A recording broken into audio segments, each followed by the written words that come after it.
I'll start with this one. This was one I came across yesterday, and I think it's worth talking about.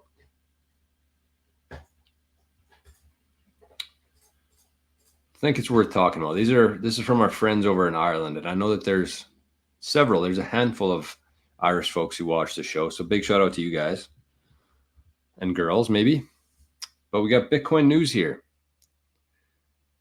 Ireland Criminal Assets Bureau, the CAB, is currently unable to access 345 million worth of Bitcoin stored in 12 wallets seized from a drug dealer in 2019, according to the Irish Times.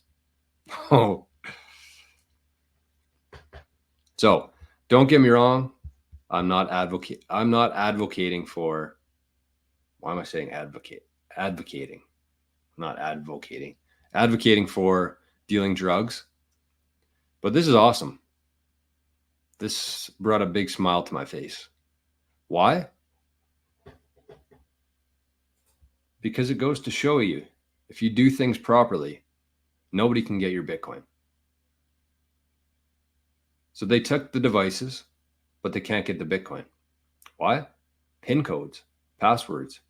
To what? I mean, they got the devices, so they don't need the words, but PIN codes. And this isn't something like the old legacy system where if you were dealing drugs and your bank found out about it, the government or the police force could just go to the bank and say, all right, freeze the accounts, give us their money. That's it. Can't do that with Bitcoin. So I don't think there are any drug dealers watching the show, but if there is, actually, I don't really have a message for you. Use Bitcoin. But it applies for anybody. If you're, if you just want to be private, if you want to get to the point of nobody can touch your money, nobody can touch your wealth, then with Bitcoin, that can be accomplished.